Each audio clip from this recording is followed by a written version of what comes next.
everybody, and welcome back to Beyond the Gate with Dustman and Nate. I'm Dustman, and with me to bring another fine episode, my dog Nate. What's up, everybody? Nate here. And on this week's episode, we've got Rockford Pro, or technically for Rockton, Heather on. Want to say hello to everyone? Yeah, nice having me on here, guys. I appreciate it, so thanks. Yeah, appreciate it. Yeah. We're going to get to know where Heather started, how she started, and how far her journey has taken her, and where she's still looking to go with it also. You guys just stay tuned. We're going to get right to it. All right, so we usually have people start off with, like, where you're from, your name, what class you race. Okay. You want to start off with telling everyone that? Yeah, so I'm Heather Collman. I race elite women. I've been racing them for about 4 years now in the pro class. I'm from Rockton, Illinois, so this is my home track. Has been for like 19 years now, so it's been a while. I currently reside in Terre Haute, Indiana. I'm going to grad school down there getting my doctorate degree. So congrats. Yeah. And what's the degree in? So I'm going for my doctorate in physical therapy. Okay, sweet. Yeah, so balancing school and riding's tough, but it helps. That's awesome. I believe that. Yeah. And about when did you start? Like, what year, how old were you? I was 6 years old when I started racing, yeah.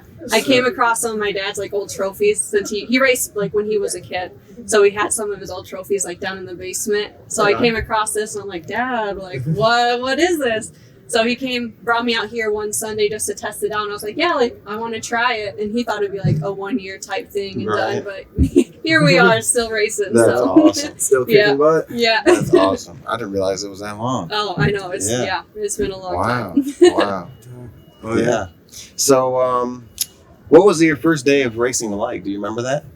Oh, that was such a long time ago. I remember, because I didn't start off doing like the Navi inner to girl. Like I started off right at girl. Really? Yeah. So we had, at the time, there was a good amount. I can't even remember who we had out here to race, honestly. But there was me and a few girls from Elgin that we would race like all the time. So we had more than total points when I first started racing. They were fast, like girls who race nationals. So it took me a little bit to get comfortable racing with them a little bit and like find my own wings to feel confident in myself. But yeah, after that, then I started. I race the same girls every year, like every weekend. So it's nice. Yeah, and that makes it a little easier to get used to it, you know? 'Cause it's like the same people. It's not going to change up. Yeah. So I mean, that's kind of what I'm talking about with Remy, you know, because Remy wants to move up, and I told her it'd be a lot better, you know, with riding against the girls rather than riding with boys. You know? So what do you think about how like the girls now have to go to like the novice race, so many wins in novice, so many wins in inner, and then to the girls X? I honestly probably would have preferred that, just because now with all the new riders, like you get a larger group of people to ride with. So I feel like it's better just for people to get used to riding in the larger crowd. Because I noticed that with some people when they start off right away and like they get put in like the harder girls class, they're not used to riding like in a bigger pack. So they like kind of back down a little bit. Right. So I feel like getting them like started from the beginning and work their way up so that when they get to girls, then they have a lot more confidence. Yeah, it definitely gives you more like stepping stones rather than just being jumped right in. Yeah, that does make sense. Yeah. And me personally, like I always liked, like I grew up racing Nate every weekend. So definitely. I do remember like almost every intermediate race I raced, we were racing each other in it. Yeah. That is so funny. So many times. Yeah. So back when you first started, do you remember who you got sponsored by first? My very first was Rockford Bicycles. Paul McNally used to run the team, and him and my dad have been best friends since they raced when they were younger. So I started off with them, and I raced with them 4 years maybe. And then I went to Bob's Bike Shop for 3 years, and I did Kegels for a few years. And then I got picked up by Factory Star at the time. That was my first factory. Yep. And then I transitioned. My last amateur year, I raced for Factory ES, and I've been with them the past 5 years until now. And they've done a lot for me, and I have nothing but good words for them. But have something else in the works now, so change is good. So keep on the lookout for an announcement soon. But awesome. Yeah. So keep your eyes out. Yeah. Keep track of it. Everyone pay attention. Yeah. I'm excited, so it'll be good. Yeah. So what about your bike? Do you remember what first bike did you ride? Yeah, so my very first bike was my dad's first bike, and it was like old Diamondback. It was like all chrome with like blue parts.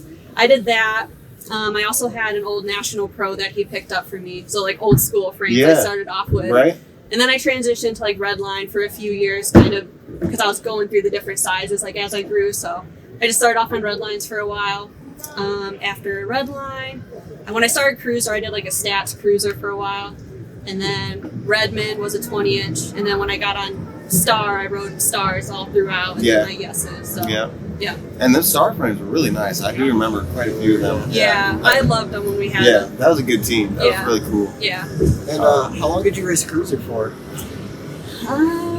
4 or 5 years. I did it maybe when I was like 15, 16 through 17, 20. And then after that, I stopped and just focused on 20-inch for a while. So, Fair. Yeah. And then, so since you've been doing it for a while, what's some of the biggest changes you've seen? The good, the bad, and the changes. What have you seen? So I don't know if a lot of people know this now, but you can actually like go to school on a cycling scholarship. So Marion University in Indiana. I went to Lindsey Wilson in Columbia, Kentucky. So I got to go to school and I got 2 bachelor's degree and I got scholarships for BMX, and I raced mountain bike there too. So not only do you get to race like your USA BMX races, you get to do collegiate races too. So that, I don't know if a lot of people, it's still kind of new. A lot of people don't know it exists as a lot. So like the younger kids, like I just say, like stick with it, because you can go to school and get to race your bike at the same time, which I think is an awesome opportunity. So, that is a huge change. For sure. I wish I would have done that. I didn't know about it. Like, we're like the same age kind of deal. So like that would have been awesome if I could have done that. Yeah, and like I only went there BMX. I only did BMX leading up to it, but then I got to race mountain bike there. So my freshman year, I won national champs on dual slalom for women. Oh, sweet. Yeah, so I got to do mountain bike there. You also can, like, if you want to try, you can do road racing, like track racing. Like, there's so many different disciplines that I didn't even know were available at the time. So it's a great opportunity. Yeah, so it's just cycling as in a whole. Yeah. Wow. Oh yeah, that's it's really cool. Yeah. Yeah. So we kind of touched on it already. So like, what was it like when we were racing back in the day? Like, how was that? We have a lot of new riders now, which is awesome. So the sport can keep growing. But like when we were back then, like even 17, 20, because every weekend I would like purposely sign up to race the guys instead of the girls class, just because they would push me harder and I'd actually be more aggressive with racing. So I was like, oh yeah, I want to beat the guys. Like, but I mean, we would have like 2 racks every single weekend, so that the main would be a full gate. Like local racing for 1720 here was awesome. Like I looked forward to it every single weekend. It was crazy. Yeah, and every lap was like, hold on, because it's gonna get wild. Like, it was awesome racing. Like I had so much fun racing you guys every weekend. Like you said too. Like even when you were inner, like when I signed up for the girls, like we didn't have anyone, so I would get put with you guys with the intermediates.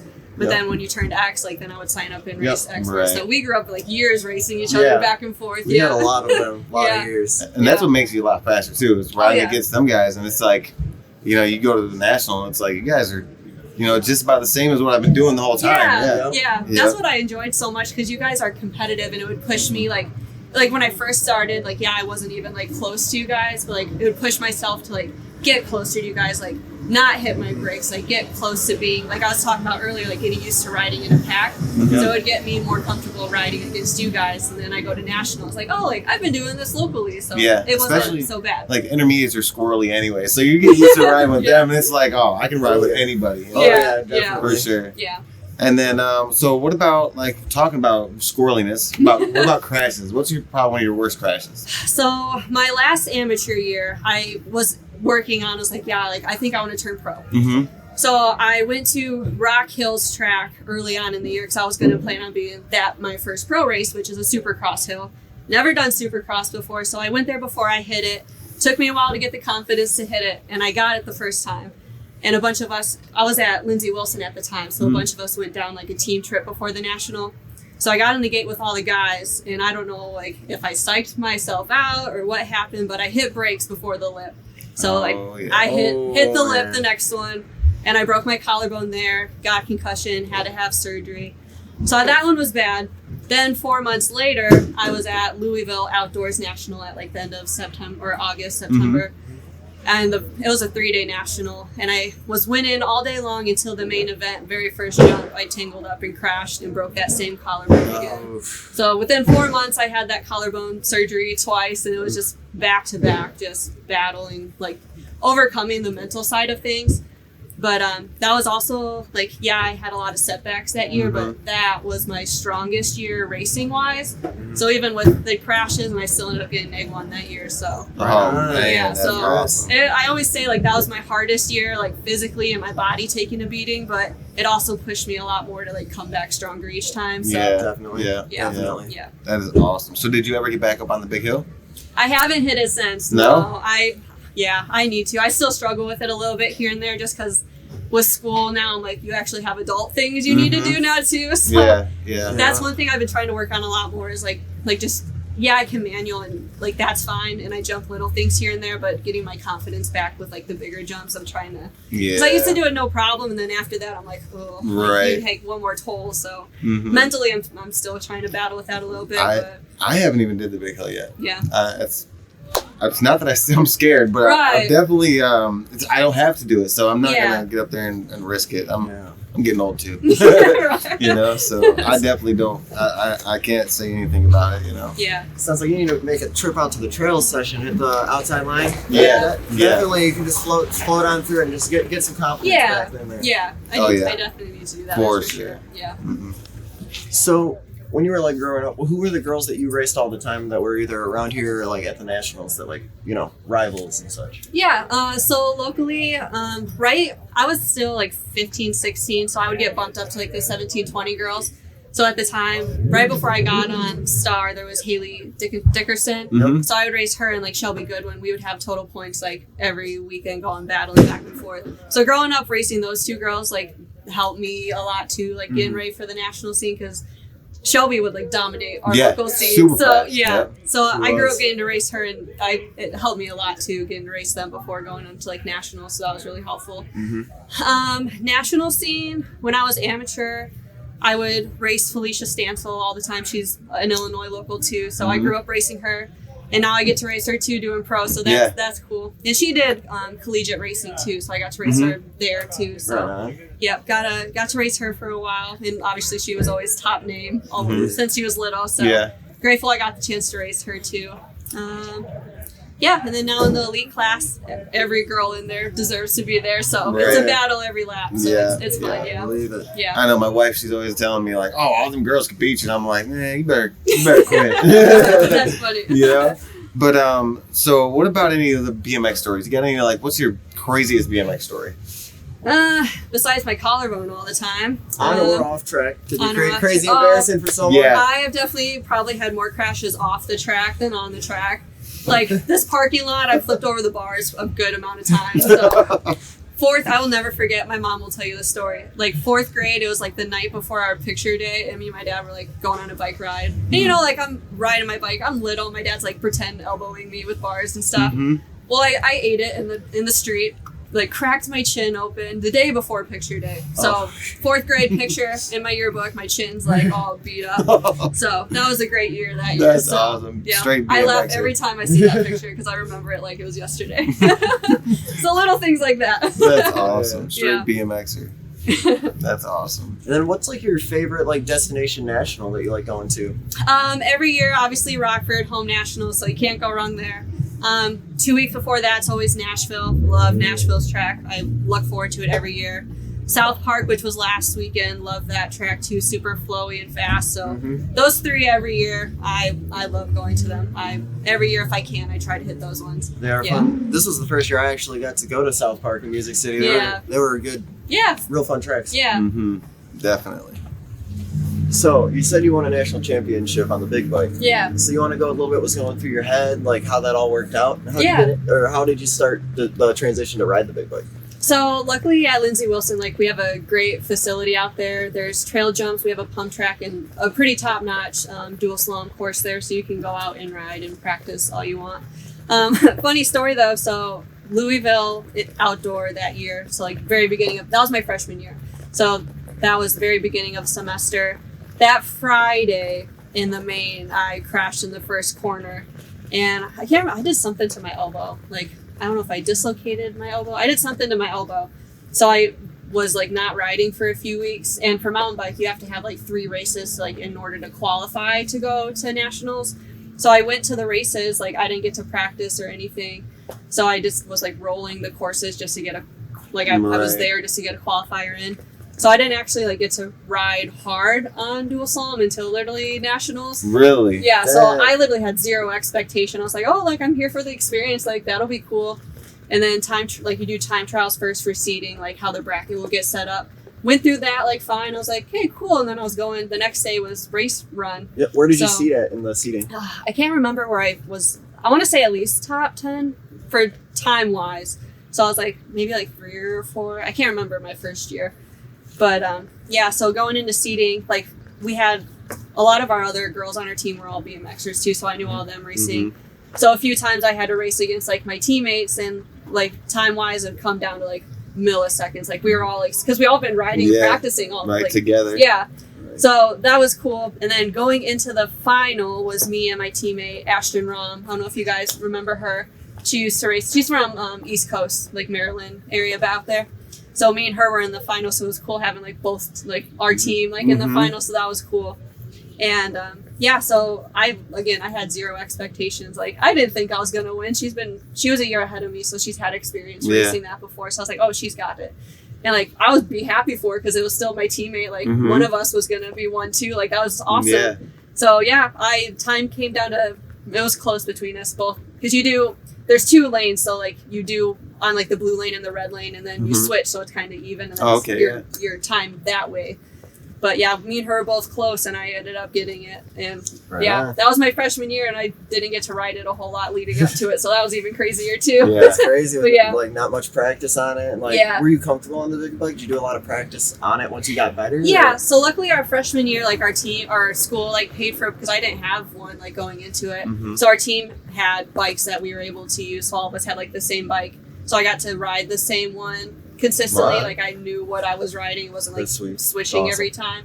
So yeah, it was cool. It was fun. I'm grateful I had the experiment after that. What was the biggest difference between doing the downhill and BMX? So honestly it's about the same. Like I just felt like I was riding a cruiser. The corners are a lot tighter, so like it's basically like BMX, just like 2 individual lanes. The corners is depending what like courses you're at, each school designs different. But the corners are a lot tighter, so you have to get your cornering down. Corners make dual slalom race, so if you don't have your corners down, like that's where you'll get past, or like your time will be a difference. So the sharp corners, just making sure you're low and turning correctly is a big difference with that. Sounds like my kind of thing. Yeah, you honestly would love it. Yeah. I'm good corners, man. That or the Red Bull pump track stuff, man. Yeah, try that looks so sick. I'd love to try that. Yep. And then as far as downhill, like would you say you put like more of like a BMX into that, or do you can you put like the mountain bike into like your BMX riding? Like, so dual slalom was a lot BMX. Downhill, I struggled a lot with downhill, like the big bikes, because I would ride more forward because I'm used to riding my BMX bike. Right. Where downhill, like you're going down the mountain, so you need to be back on your back wheel. So I flipped the bars a lot with the downhill, and that was my weakness. Like I would ride it like I'm riding my BMX bike, and it's completely different. Okay. So dual slalom was a lot more like BMX, but riding downhill I felt would help me more with the BMX because I feel more like in control and knew how to control my bike a lot better. So that in that sense, like that helped me more with my BMX side of things. So that was cool. Yeah. Like, you've done a lot of different styles of like bike riding and like competing. Yeah. What's like the biggest thing that you've taken from that into like your character and like using your daily life? Like with racing in general? Yeah, like what has it taught you? Honestly, like for me, like school was always a big thing growing up, so it helped me with like time management and accountability because like my parents raised me like school's first. Like if you're not putting in the effort, like we're not going to the track. Like it's simple as that. So like I always had to make sure my school and my grades were up, otherwise I wasn't going to be coming out here. So it helped me obviously going into like college because then I was able to get a scholarship like academically and cycling, so it helped me like financially with school. And then even now with grad school and racing, like time management is make or break for me. And it's just like stress relieving. Like if I didn't have racing, like it would be rough at school. So it's like, it's my escape. Like racing for me is my getaway. And if I didn't have that, it would bad news bears. So yeah, it helped both aspects. Like it just helped me be able to like balance multiple things at the same time. So cool. Yeah. That's awesome. Yeah. BMX does amazing things. Oh yeah, that's for sure. I'm grateful for it.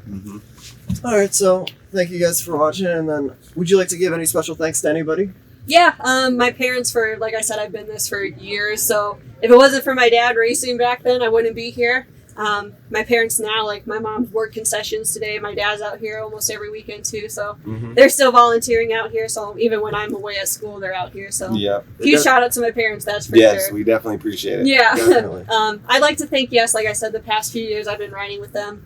nothing but good thoughts and love out to them. So that's good. But yeah, keep an eye out for an announcement soon. Awesome. Fair. Awesome. Yeah. Fair. So thank you guys, everyone, for watching. Thank you for your time. Thanks for coming and learning about Heather's adventure here. Don't forget to like, comment, and subscribe. And if you want to see like any new kind of content from us, let us know. We would interested to keep you guys entertained as well. Yep. Shoot us a comment. Yep. Share the video and just help get our stuff out there. Also, thank you to Gate 9. They're hooking us up, as well as Dye Job Apparel. Rip, and keeping an eye out for all of our stuff as well. So, yep. Thank you guys. Have a good one. Ready to watch the game.